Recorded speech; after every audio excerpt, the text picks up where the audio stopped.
Hey gang, I'm just waking up this morning. It's a little chilly. It's been raining for the last day. And I wanted to show a little bit more about my swales that I have going on. Because there has been a significant change in that landscape from this year and last year. Just since I've put that in there, I've noticed a huge difference in how the water moves. You guys want to see the guineas real quick? Let's check out the guineas.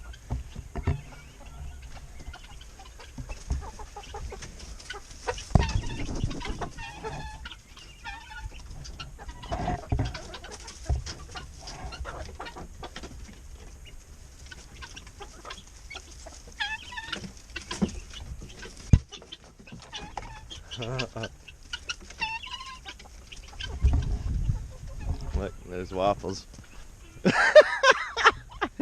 You got that on camera, Waffles. You tripping and stumbling. That's hilarious. Alright, but yeah, let's go back and check out the swale. Last night it was raining pretty hard, so these things filled up. Hopefully they're still full. You can see the full effects of what's going on.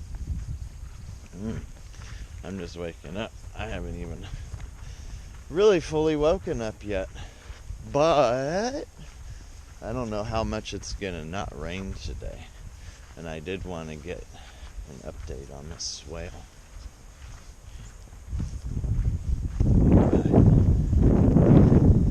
So these things are pimping, dude. I'm loving these swales. So this is right here where it ends out. You can see how full it is.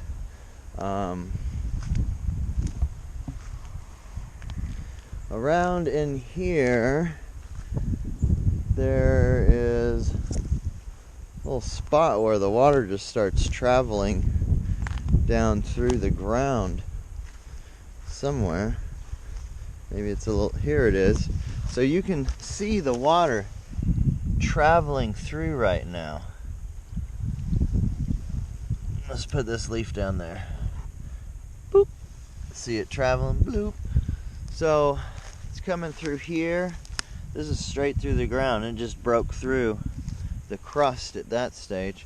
So all this water is essentially trying to find its way down the slope, whether it's through the ground, which is the way that these are designed to work, okay? So a swale is designed to fill up whenever it's really rainy, and you're going to be able to channel the water through the system that you want to, put it through.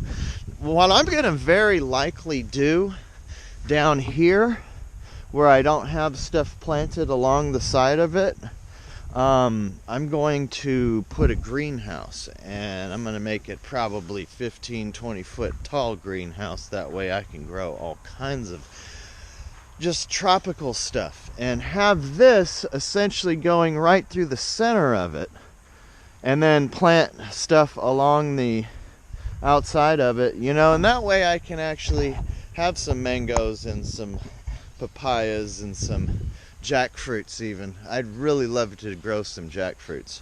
But if you notice, so your water is traveling pretty quick through this channel here, all the way down to the end where we just were, and then the water, all this is essentially wanting to go that way.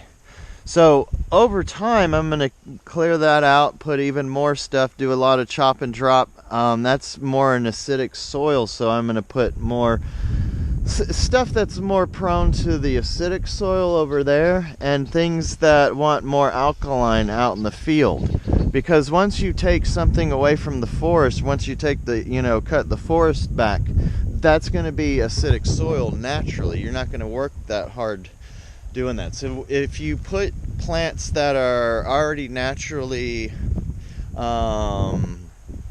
attuned to that, like blueberries for instance, then you're not going to be really having to work that hard to change the soil. You're just having to clear the area out. Once you get this water flowing the way that you'd like, this is washing in all the essential nutrients that you're going to need all throughout the wet season in order to provide your plants every year with the sustenance that they would otherwise like to have. You're not going to have to worry so much about fertilization and that. See how much this is washed out? Now, there's an interesting story about this. Yesterday, I rode through here with the Subaru. You can see where I had my tracks on one end, and I tried to put one of my sides in this ditch all the way down here, from all the way up there, in order to kind of dig it out a little bit more. You can see here I missed it a little bit, but I actually ran around a few times in order to kind of dig this out, and now the trench is actually flowing a lot better, or the swale, if you will. As you can see, all of my trees are going to be lined along this swale as it progresses through this field.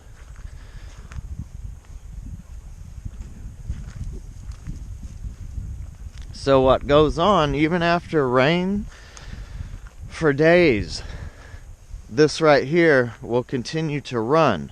So all the stuff that, even after, a week or so of no rain, this water is still going to be trickling along through here, keeping things moist. So you can see here where I was driving in, kind of digging it up, rutting it up a little bit. Once I got this started with the tiller and the water started flowing, the water is going to cut a channel through here. But every so often you get stuff, leaves and sticks and grass clippings and all that shit that'll get stuck in there. And it's good to drive through here and just clean it all up every so often. I think that's essentially all I'm going to have to do from now on for the rest of the years, until this actually finishes clearing out and doing it on its own. But you can see it's coming all the way from up here all the way to right here, essentially where my road is, which has now become a moat. So top view, you've got this up here is going to be, I don't know, roughly 10 foot higher than where we were, where that water is flowing. And you can see it's just channeling all the way around, snaking around all the way to the end. And that's exactly how I want it. That's exactly how I designed it. And everything's flowing exactly the way that it's supposed to. Makes me very happy seeing this stuff. I mean, I am no expert, but when you start following the contours of the property and you start, putting some critical thinking behind where things are going to turn out and how the sun rises and sets, how the water flows on your property, how the deer come in and out, all these things. So these are big pecan trees. Eventually, as you drive through here, you're going to have big old pecan trees with their limbs coming over the side. That's what I have hopes of anyways. That would be pretty cool. Excuse me. Along over here, I have some cherries planted. So you can see this little guy. He's pretty handsome. But you'll have these beautiful red leaves like that. And beautiful flowers. So you've got one there, you've got one right here, and these are different varieties of cherries too, blooming flower cherries.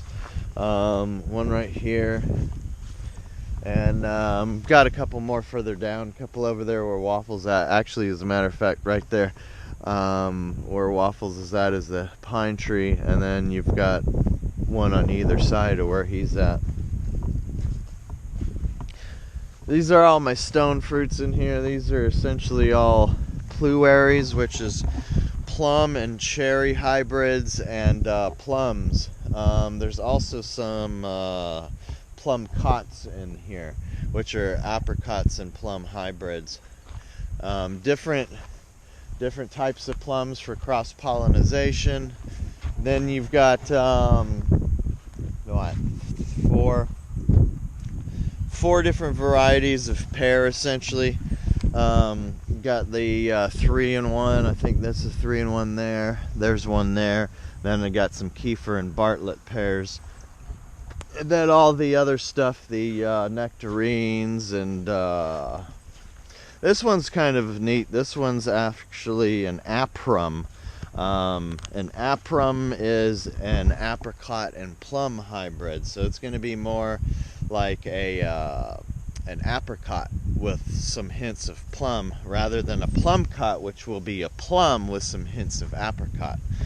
Now, the cool thing I'm going to show you here, these right here are essentially the future blooms. When you're thinking about what your fruits harvests are going to be like next year, or you're trying to foresee that, this is what you're looking at. These here, your newer growth, your first year, second year growth is where you're going to have fruits essentially produce on your tree. You've got these little knobbies here, which will turn into the flowers, which will essentially, if they're pollinated, turn into fruits. So you don't see that on these branches, because these branches here are too old.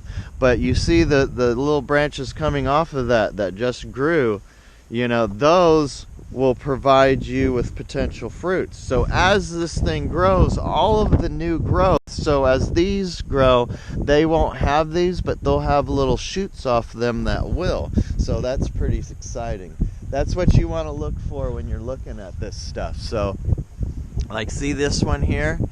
These guys here are your potential blooms and fruits.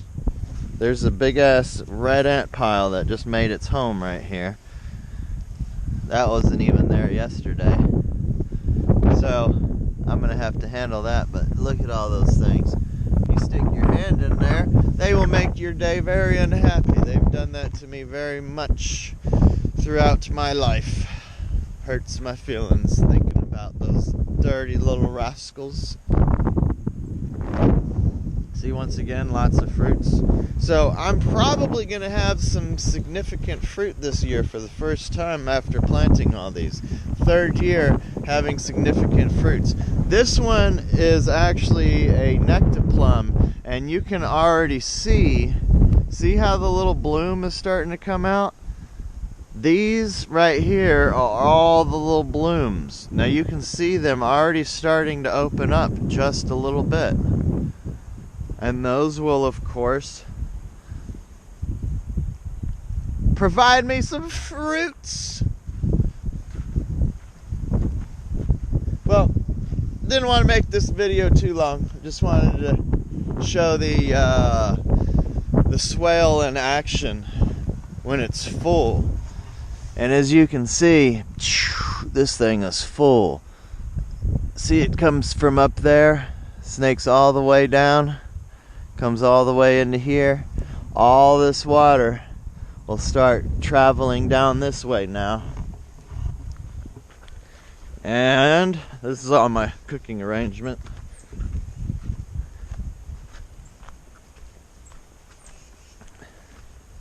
Bada bang. So you have that swale moving down through here, and it will essentially link up with this over in here. One thing that I tried to do was some pineapples. As you see, this pineapple, he didn't like the cold, but if you look deep down in there, it's still green and happy. It's gonna come back to life, I'm pretty confident. Got some goji berries, more pineapples. This is avocado. He got too cold, he wasn't appreciative, but if you you look down in here, he's gonna be okay. You want to put some mulch down. That's what keeps these things going. I would have obviously been better off having the mulch higher, but once again, my nanner plant, he got too cold, but you see him, it's coming back. So none of this stuff has died off. It's just essentially pissed off because it got too cold. But all that water is going to travel through here. See over there where those reeds are? Is all the water will travel straight down into this, down to here, then all the way down into the creek. Now somebody created a little daydream about opening all that on the other side of this creek up into a pond, because all of this is going to flood out anyways as this water rises. But I want to put my dam over there in order to essentially back this up and have something to fish and play in and create electricity as it is. But as it floods out or a big storm comes through, if this is all one pond and it'll accept all of that water, essentially it will protect my dam even more, and I'll have a bigger place to fish. So all around, it's a good idea, and I'm pretty confident that's the way things are going to go now. But everything's coming together. It's working out beautifully. Take care. I love y'all.